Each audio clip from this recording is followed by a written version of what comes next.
በስተመጨረሻ ካሌብን ልትመርዘው እንግዲህ እየተዘጋጀች ትገኛለች ማለት ነው። እንግዲህ ቲና ከካሌብ ጋር ለመለያየት 400 ሺህ ብር እንዲሰጣትና አንድ እራት ደግሞ ከሷ ጋር መቅረብ እንዳለበት ነበር እንግዲህ የተደራደሩት ማለት ነው። ከዚህ በፊት እንዳየነው ከሆነ ካሌብ ቲናን ከሷ ጋር እንግዲህ መኖር እንደማይፈልግና ፍቺ እንደሚፈልግ እሷም ከዚህ ቤት ወጣ እንድትሄድለት ነበር በተደጋጋሚ ጊዜ እየጠየቃት የነበረው። ነገር ግን ቲና አሁን ላይ 400 ሺህ ብሩም ተሰጥቷት እንደገና የራት ግብዣውን እንዲቀበል በማድረግ እንግዲህ እንዳየነው ከሆነ የሚጠጡት መጠጥ ላይ መርዝ ስትጨምር አይተናል ማለት ነው። እንግዲህ ያለቀው ምን ላይ ነው? እንግዲህ ቲና ለካሌብ ያንን መርዝ የጨመረችበትን መጠጥ ስትሰጠው ነው ያለቀው ማለት ነው። እንግዲህ ይጠጣዋል ወይስ አይጠጣውም? እናንተ ሐሳብ አስተያየታችሁን ኮሜንት ላይ አስቀምጡልኝ። እንግዲህ ቲና አሁን ላይ በጣም ከባድ ሰው ሆናለች። ምክንያቱም ዳኒ እንኳን እንግዲህ ለዳኒ እንኳን እንደምትሆንለት እንደድሮ አልሆነችለትም። ብሩን ስታገኝ ዳኒንም ረስተዋለች። ዳኒ ካሌብ ጋር እንግዲህ ቲና እንድትለያይና ገንዘብ በደም ተቀብላ ከዛ ቤት እንድትወጣ ነው እየጠየቃት ያለው። ነገር ግን ቲና ይሄን ነገር እንግዲህ በራሷ መንገድ ብሩን ተቀብላ ዳኒ እንግዲህ ተቀበል ሲላት እንዳልተቀበለች በማስመሰል ነው ያለችው ማለት ነው። አሁን ላይ ቲና በጣም ለዳኒ ተቀያይራበታለች፣ ሌላ ሰው ሆናበታለች። ድሮ የሚያውቃት ቲና አልሆነችለትም። እንደዚህ ስትሆን ደግሞ ዳኒ ያስፈራዋል። ምክንያቱም የሷን እያንዳንዱን እንቅስቃሴና ሁኔታዋን ከዚህ በፊት ስለሚያውቅ እንደዚህ አይነት ሁኔታው ስትሆን ምን እያሰበች እንደሆነና ምን ከባድ ነገር እንዳሰበች አውቋል። ነገር ግን ንገሪኝ ብላትም ቲና ለሱ ምንም ሐሳቧን አልነገረችውም። በዚህ ላይ እንግዲህ ዳኒ ለትሁት ነግሯታል። ቲና የሆነ ነገር ከባድ ነገር እንዳሰበችና እዛ ቤት ውስጥ እንዲጠነቀቁ በአንድም በሌላም ለትሁት ነግሯታል ማለት ነው። ዳኒ አሁን ላይ እንግዲህ አብዷል። ምክንያቱም አንደኛ ኤደንን አጥቷል፣ ሁለተኛ ደግሞ አሁን ላይ ማንም እንግዲህ ለሱ ማንም ያዝነለት የለም። ባትየውም ስለ ዳኒ ሲያወሩ እንግዲህ እውነቱን ሰምቷል፣ አውቋል ማለት ነው። ስለዚህ አሁን ላይ ኪሳራ ውስጥ ነው የገባው ማለት ነው። እንግዲህ አሁንም እንዳልሰሙ እያስመሰለ እዛ ቤት ለመቆየት አስቧል። እንደዚህ እንኳን ብለውት እንግዲህ በጣም ዳኒ የሚባለው ልጅ በጣም ፈጣጣ ነው። ፊት ለፊት እንግዲህ እንደዚህ የነገሩት እንኳን አይገባውም። በቃ እንዳላወቀና እንዳልሰማ በመምሰል እዛ ቤት እንደገና ተመልሶ ነው ብር ለመቀበል የሚፈልገው ማለት ነው። ስለዚህ የቲና እራት መዘዝ እንዳለው አሁን ላይ ካሌብ አላወቀም። እንግዲህ ቲና እራት ስትለው ዝም ብሎ ጠጥቶና መለያየት ነው እንጂ የፈለገው እንግዲህ መዘዝ እንዳለው አላወቀም። አሁን ላይ ቲና ያሰበችው ነገር ምንድነው? ለካሌብ ያንን ነገር አጥጥታ ካሌብን ምን ለማድረግ ነው ያሰበችው? ለመግደል ነው ወይስ ከሱ ጋር እንግዲህ ለመተኛት ሞክራ ሊሆን ነገር ሌላ ነገር አስባ ይሁን? እስቲ እናንተ ይሄንን ጉዳይ ሐሳብ አስተያየታችሁን ኮሜንት ላይ አስቀምጡልኝ።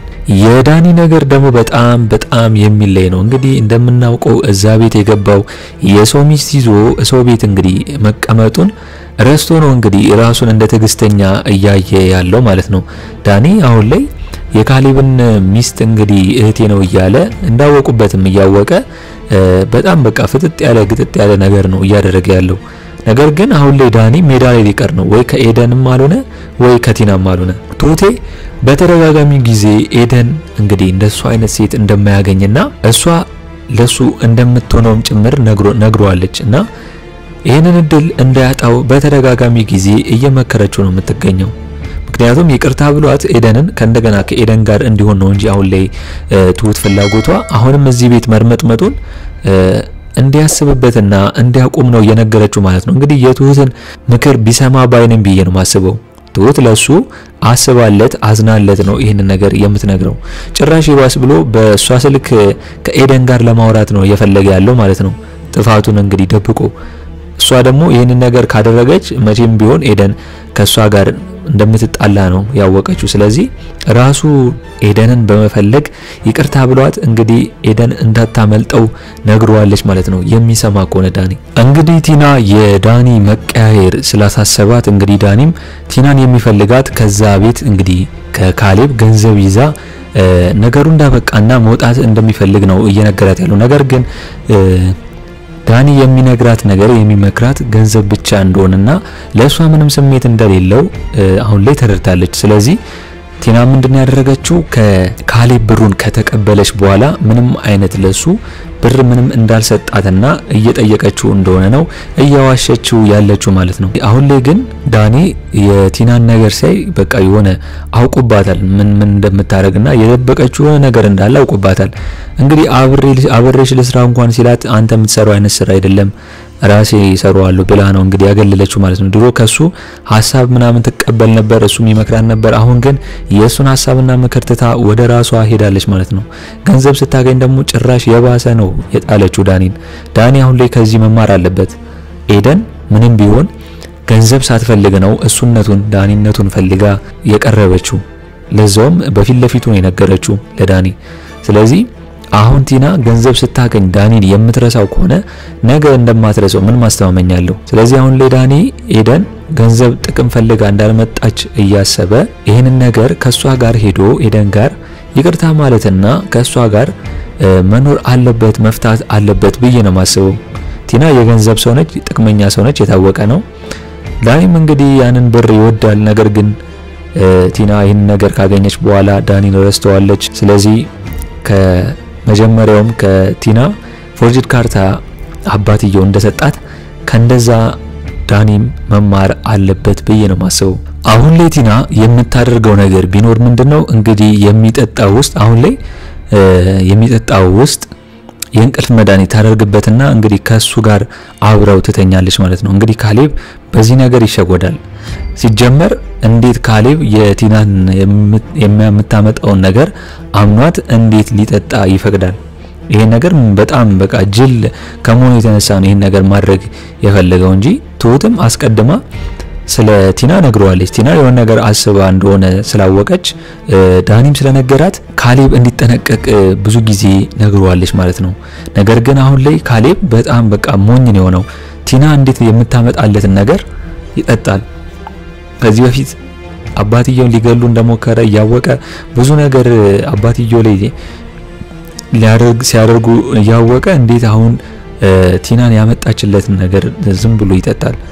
እስቲ ይሄናንተ ሐሳብ አስተያየታችሁን ኮሜንት ላይ አስቀምጡልኝ። አሁን ቲና ምንድነው የምታደርገው? የእንቅልፍ መድኃኒት ካረገችበት በኋላ ከሱ ጋር በመተኛት እንግዲህ ወይ ቪዲዮ ትቀርጿለች ወይ የሆነ ነገር ታደርገውና በዛ ነገር እንግዲህ እያስፈራራችሁ ገንዘብ ልትቀበል ትችላለች ማለት ነው። ስለዚህ ካሌብ አሁን ላይ በጣም ትልቅ ስህተት ሰርቷል ማለት ነው። ወይ ካልሆነ ራሱ መጠጡን አምጥቶ እዛው ቀርቶ መጠጣት ነው እንጂ ያለበት እሷ በመጣችሁለት መጠጥ ቀጥታ መጠጣቱ ለሱ በጣም ከባድ ውሳኔ ነው የወሰነችበት ቲና በስተመጨረሻም።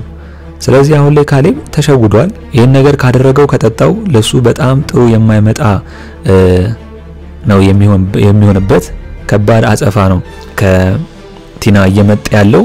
ነገር ግን ይሄን ካላደረገ በጣም ጀግና ነው ብዬ ነው ማስበው። እንግዲህ አባትየው በተደጋጋሚ ጊዜ ካሌብን ነግሮታል ከእንደዚህ አይነት ነገር እንዲወጣ እንዲጠነቀቅና ያው ትልቅ ነህ እንግዲህ አሁን ላይ የምታደርጋቸው ነገሮች በጥንቃቄ ማድረግ ነው ያለበት።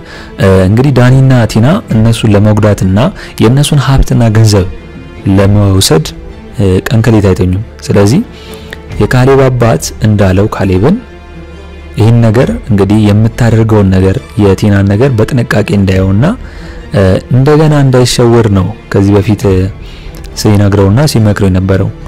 አሁን ግን ዳኒ እንግዲህ ትሁትም አባትየው መክሮታል። ይሄን ነገር ቀድሞ ካልተገኘ ወይም ደግሞ የቲናን ሴራ ካላወቀ ለሱ በጣም ከባድ ነው የሚሆንበት ማለት ነው። አሁን ላይ ዳኒ በጣም እንግዲህ ስራ ፈቷል። እንደገና ደግሞ ተስፋ የቆረጠ ይመስላል። ስለዚህ ተስፋ የቆረጠ ሰው ደግሞ እዛ ቤት ውስጥ እንግዲህ ይሄን ነገር አውቀው እንደሚያደርጉበት ከሰማ በኋላ ምን ሊያደርግ ይችላል? እነሱ መበቀል ነው የሚፈልገው። አባትየውም አሁን ላይ የዳኒ መስማት አላሳሰበውም። ለነገሩ እሱ ላይ ሳይሆን ዋናው ፎከስ የሚያደርገው ካሌብ ላይ ነው። ካሌብ ዳኒን በተደጋጋሚ ጊዜ እዚህ ቤት ምን ትሰራለና አሁን ቲና ልትወጣ ስለሆነ አብረሃት ትወጣለህ ብሎታል ከዚህ ቤት በስተመጨረሻ። ነገር ግን ዳኒ አሁንም ቢሆን ካሌብን እየተናናቀ ነው የመጣው። በሱ ቤት ያንተ ቤት አይደለም የአባቴ ቤት ነው መቼም አልወጣም እያለው ነው። ጭራሽ ፊት ለፊት በቃ የተጋፈጠው ያለው። ይሄን ነገር ደግሞ አባትየው ለምን እንደዚህ ማቆየቱ አስፈለገ? እዚህ ቤት እነሱን በቃ ምንም አይሆኑ ከሆኑ ትክክለኛ ስራ ያልሰሩ ከሆኑ ቅጣታቸው ማግኘት አለባቸው። ስለዚህ በውጪ መሆኑ መከታተል ይችላል። እቤት ድረስ መቼም በጣም ኦቨር ጠላት ሆኖ አይመጣም ብዬ ነው ማስበው። ስለዚህ አባትየው የውሳኔ ሰው መሆን አለበት ከዚህ በኋላ እስከመቼ ነው ቲናና ዳኒ እዛ ቤት የሚቆዩት እንደ ቤታቸው እየሆኑ በጣም ከባድ ነገር ለመስራት የሚያስቡት ጭራሽ ቀን በሄደ ቁጥር እኮ ዳኒና ቲና እቅር እያወጡ ነው የሚገኙት እነ ዳኒና የካሌብንና አባትየውን የሆነ ነገር ለማድረግ እቅድ እያወጡና እንደገና የሆነ ነገር ለማድረግ ሐሳብ እየተመካከሩ ነው ያሉት ነገር ግን አባትየው ይሄን ነገር ውሳኔ ወስኖ ከቤት ቢያስወጣቸው ኖሮ ይሄን ነገር በቀላሉ ተስፋ ይቆርጣሉ ነው ብዬ ማሰቡ ምንም አቅም የላቸውም ገንዘብ የላቸውም ነገር ግን ይሄን ካላደረገ አባትየው